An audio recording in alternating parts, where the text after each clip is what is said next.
విజయోత్సవాలు జరుపుకోవాలని చెప్పేసి దాని వేదికగా వరంగల్ అనేది నిర్ణయించుకొని ఇక్కడ కూడా రైతుల కోసం అని చెప్పేసి ముందు మీటింగ్ పెట్టిండ్రు. ఇలా రైతులను పిలిస్తే వచ్చే పరిస్థితి లేదు కాబట్టి మహిళలందరినీ కూడా పోగేసి అది కూడా ప్రభుత్వం ఖర్చుతో ఒత్తిడితో మొత్తం ప్రభుత్వ యంత్రాంగాన్ని మొత్తం కూడా గ్రామ గ్రామానికి పంపి వాళ్ళందరినీ కూడా మహిళల్ని బతిలాడుతున్నారు. మాకు రైతులు వచ్చేటట్టు లేరు, రైతులు వస్తే కూడా మమ్మల్ని ఎదుగుతారు కాబట్టి ఆ మహిళా సంఘాలకు ఏదో ఇస్తామని చెప్పేసి చెప్తేనే వాళ్ళు వస్తారనే ఉద్దేశంతో వాళ్ళందరినీ కూడా రేపు మహిళలు మాత్రమే అని చెప్పేసి ప్రభుత్వ ప్రోగ్రాం ఒకటి పెడితే అందులో మా యొక్క విజయోత్సవాలని చెప్పేసి ఇక్కడికి రేవంత్ రెడ్డి తన యొక్క అహంకారపూరితమైన మంత్రివర్గాన్ని తీసుకొని ఇక్కడికి వస్తూ ఉన్నాడు. మేము ఇలా నేను ఇక్కడ వాళ్ళు ఏదైతే కాంగ్రెస్ పార్టీ అంతకుముందు రాహుల్ గాంధీని తీసుకొచ్చి ఇక్కడ మాట్లాడి రైతుల కోసం డిక్లరేషన్ ఇచ్చిందో దాని వరకే మాట్లాడతా. రైతులు బాగా కావాలంటే కాంగ్రెస్ పార్టీ రావాలి, ఆ కాంగ్రెస్ పార్టీ ఏమేం చేస్తుంది ఇంతకుముందు ప్రభుత్వం కంటే భిన్నంగా ఏం చేస్తుందని వాళ్ళు చెప్పారు. ఇక్కడున్న ప్రెస్ మిత్రులందరూ కూడా తెలుసు. నేను అన్ని వివరాలు మాట్లాడే ముందు వాళ్ళు ఏం మాట్లాడిండ్రో కూడా నేను ఖచ్చితంగా రుణమాఫీ మీద వాళ్ళు ఏం మాట్లాడిండ్రు, రైతు బంధును రైతు భరోసా ఎట్లా చేస్తా అన్నారు, ఇవాళ కౌలు రైతులకు కూడా రైతు బీమా ఇస్తామని ఏ విధంగా చెప్పిండ్రు, ఎంఎస్పి ధర అన్నిటి కూడా ఇస్తూ వరి ధాన్యానికి 500 బోనస్ ఇస్తామని చెప్పేసి చెప్పిండ్రు, అదేవిధంగా పంటల బీమా చేస్తామని చెప్పిండ్రు. వాళ్ళు చేసిన తీర్మానాల్లో ఒక్కటైనా అమలు చేసినా అని చెప్పేసి నేను ఇవాళ ప్రశ్నిస్తున్నా. దయచేసి రాష్ట్ర రైతాంగం కానీ వరంగల్ జిల్లా రైతాంగం కానీ ప్రజలు కానీ దయచేసి ఆలోచించవలసిందిగా కోరుతున్నా. ఒక్కటి కానీ వాళ్ళు చేసినట్టు చూపించినట్లయితే మేమే తప్పని చెప్తాం. ఒకవేళ వాళ్ళు ఈ సంవత్సర కాలంలో వాళ్ళు చెప్పింది చేయకపోయినట్లయితే ఇప్పటికైనా ఈ యొక్క సభ ద్వారా ప్రజలకు క్షమాపణ చెప్పాలి, రైతులకు క్షమాపణ చెప్పాలి. వాళ్ళు ఏదైతే వాళ్ళు ఇంతకుముందు చేస్తామని చెప్పి చేయలేదో వాటన్నిటిని కూడా చేయాలని చెప్పి నేను కోరుతా ఉన్నా. వాళ్ళ డిక్లరేషన్ కొన్ని నేను ఖచ్చితంగా మీకు నేను చూపించదలుచుకున్నా. వాళ్ళు రైతు రుణమాఫీ మీద వాళ్ళు ఏం మాట్లాడారో చూడండి.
రైతు రుణమాఫీ మీద 2 లక్షలు చేస్తా, 42 లక్షల మంది రైతులకు ఉన్నది, 40,000 కోట్లు అవుతుందని చెప్పేసి వాళ్ళు మొత్తం కూడా అన్ని పేపర్లు కూడా రాసినాయి.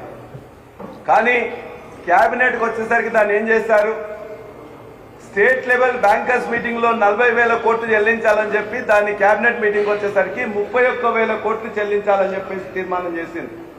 క్యాబినెట్లో తీర్మానం చేసిండ్రు.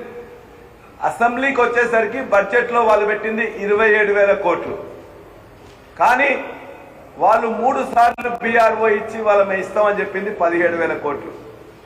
వాళ్ళ యొక్క ముఖ్యమంత్రి కానీ మంత్రులు కానీ ఇప్పటికే చెప్తున్నారు 31,000 కోట్లు ఇవ్వాలి, 42 లక్షల మంది రైతులకు ఇవ్వాలి, 2 లక్షల పైన ఉంటే చేయండి, మీరు కట్టండి అని చెప్పేసి అనేక మంది లక్షలాది మంది రైతులు ఇవాళ 2 లక్షల పైన ఉన్న వాళ్ళు ఆ డబ్బులు కూడా కట్టి మిత్తి కట్టి ఇవాళ ఎదురు చూస్తున్నారు. మీరే చెప్తున్నారు 40% ఇప్పటిదాకా కాలే, 20 లక్షల మంది రైతులకు కూడా రాలే, 22 లక్షల మంది రైతులు ఎదురు చూస్తున్నారు. దరిదాపుగా ఇంకా 15,000 కోట్లు రుణమాఫీ చేయాలి. కాబట్టి ఖచ్చితంగా అది ఇవ్వాలని చెప్పి మేము కోరుతా ఉన్నాం. ఆ రైతు రుణమాఫీ ఎవరికైతే మిగిలిపోయినదో నువ్వు ఒట్లేసి తిట్టి ఇవాళ మొత్తం కూడా ఎన్నికల ముందు, పార్లమెంట్ ఎన్నికల ముందు, అసెంబ్లీ ఎన్నికల ముందు చెప్పినవో నీ విజయోత్సవ సభలో ఇప్పటికైనా క్షమాపణ చెప్పి మిగతా రైతులందరికీ కూడా రుణమాఫీ చేయాలని చెప్పి నేను కోరుతా ఉన్నా. అంతేకాదు రైతు బంధు ఇస్తానని చెప్పిండు, రైతు బంధు ఇస్తానని చెప్పేసి ఇంకేం మాట్లాడిండు, అందులోనే క్లియర్ గా చెప్పిండ్రు వాళ్ళు.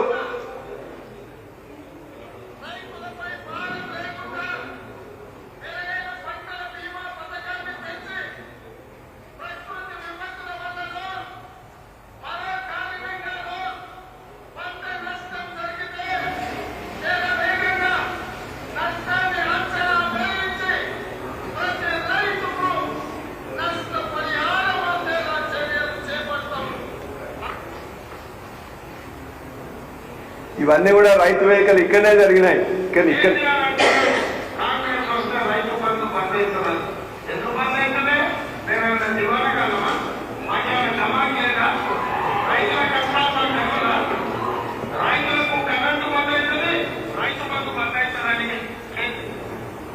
ఈ విధంగా అన్ని విషయాల మీద రుణమాఫీ ఇయ్యలే, రైతు బంధు ఇయ్యలే. మేము అవలాగాలమా, దివానాగాలమా, మాకు మెదడు లేదా, మాకేం లేదా అని చెప్పేసి అన్నాడు. నీకు మెదడు ఉందా లేదా, నువ్వు దివానా కాదువా కాదా, సంవత్సరం తర్వాత రైతులు గుర్తిస్తున్నారు. రైతు బంధు ఇవ్వకుండా రైతు భరోసా 15,000 కోట్లు, 15,000 ఎకరానికి ఇస్తామని చెప్పిండు, ఇవ్వలేదు.